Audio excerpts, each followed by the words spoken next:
Hello दोस्तों, आप सभी का स्वागत है एक बार फिर आपके अपने चैनल बी यूनिक पे। दोस्तों, मैं आज आपको उन 6 क्वालिटीज़ के बारे में बताने वाला हूँ जो हर सेल्स पर्सन में होनी चाहिए, जिसे हम द 6C भी कह सकते हैं। The first C is character, जो आप एथिक्स फॉलो करके डेवलप करेंगे। The second C is courage, जिससे आप अपने बुरे और कठिन समय से बाहर निकल पाएंगे।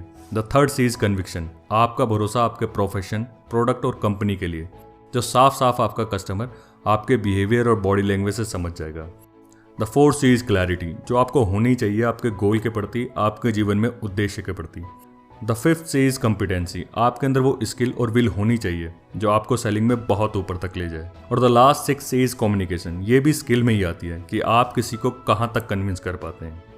आपको अपने बायर को रीजंस देने होंगे जिससे वो आपके प्रोडक्ट को तुरंत खरीद ले, और अगर वो उसे कल पे टाल दे तो समझ लो आपने वो मौका खो दिया। सेलिंग एक कला और साइंस का मिला जुला रूप है।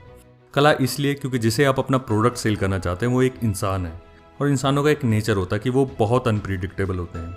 उनके अंदर इमोशंस होते हैं, और बहुत बार आपका वो कस्टमर इमोशन से कोई प्रोडक्ट लेता है, लॉजिक को साइड पर रखकर।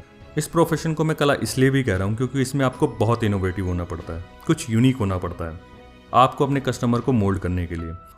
और साइंस इसलिए क्योंकि अगर आप कुछ प्री डिसाइडेड स्टेप लेंगे जो हर सेल्समैन के लिए ज़रूरी है, मतलब अब मैं लॉजिक की बात कर रहा हूँ, आपके प्रोडक्ट नॉलेज की, आपकी ड्रेसिंग सेंस की, जिससे अपना आप कर आप सफल हो सकते हैं। सिर्फ डिज़ायर रखने से ही कोई आदमी डॉक्टर नहीं बन सकता, उसको उसके लिए मेहनत करनी पड़ती है, पढ़ाई करनी पड़ती है, मेडिकल एंट्रेंस टेस्ट पास करना पड़ता है, कॉलेज में सीखना पड़ता है, ट्रेनिंग करनी पड़ती है, प्रैक्टिकल करना पड़ता है, उसके बाद जाकर वो डॉक्टर बनता है। इसी तरह आप भी कुछ क्वालिटीज़ को अडेप्ट करके एक प्रोफेशनल सेल्स पर्सन बन सकते हैं। चलिए एक बार विस्तार से चर्चा कर ली जाए इन सारी क्वालिटीज़ पर जो आपको अपनानी चाहिए। First one is healthy self esteem. अच्छे सेल्स पर्सन का एक ही नारा होता है, पहले ग्राहक फिर बचत। आपको हमेशा अपने प्रोफेशन, प्रोडक्ट और कंपनी पर पूरा विश्वास होना चाहिए, जिससे आप वो कॉन्फिडेंस अपने ग्राहक तक डिलीवर कर पाएं। Second thing is good communicator. Communication is a two way process. Communication का ये मतलब नहीं होता कि जो भी आपको अपने प्रोडक्ट के बारे में आता है सारा अपने कस्टमर को सुना दो, नहीं, बिल्कुल नहीं। आपको उसे अच्छे से सुनना है, उसको कहाँ कन्फ्यूज़न है, आपको जानना है उसकी नीड के बारे में, और उसे वही डिलीवर करना है जो वो चाहता है। अनप्रोफेशनल लोग बहुत ज़्यादा बोलते हैं, बल्कि वो जितना बोलते हैं उतना ज़्यादा खोते हैं। आपने अपने कस्टमर की मदद करनी है, उसको सॉल्यूशन प्रोवाइड करना है, सिर्फ उसे मैनिपुलेट नहीं करना है। Third thing is belief and conviction. आपको 200% बिलीफ होना चाहिए अपने प्रोडक्ट पर, बल्कि आपको ये सोचना चाहिए कि जो प्रोडक्ट आपके पास है अगर वो कस्टमर नहीं ले पाया तो ये उसका नुकसान है, आपका नहीं। और हाँ, कस्टमर भगवान होता है और आपको अपने भगवान का नुकसान नहीं कराना है। अगर वो सब्सक्राइब नहीं कर रहा है तो वो आपकी कंपनी नहीं चाहता है, उसका गोल कुछ और है। और अगर वो करता है तो वो उन 5% लोगों में से जो सेल्फ डेवलपमेंट पे फोकस करते हैं। The fourth thing is know your company और प्रोडक्ट। एक डॉग फूड कंपनी के सीईओ बहुत परेशान था क्योंकि उनकी सेल्स बहुत गिर रही थी। उन्होंने सारे सेल्स पर्सन को बुला के एक मीटिंग करी, कुछ 1000 लोगों में। उन्होंने साफ साफ कहा कि हमारे प्रोडक्ट की पैकेजिंग, ग्राफिक डिज़ाइन बेस्ट है कंपटीटर के अकॉर्डिंग।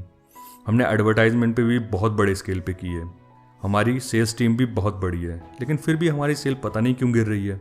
इस पे एक सेल्स पर्सन ने क्वेश्चन किया कि सर, क्या आपने कभी किसी डॉग से पूछा कि आपका फूड उसे पसंद भी है या नहीं?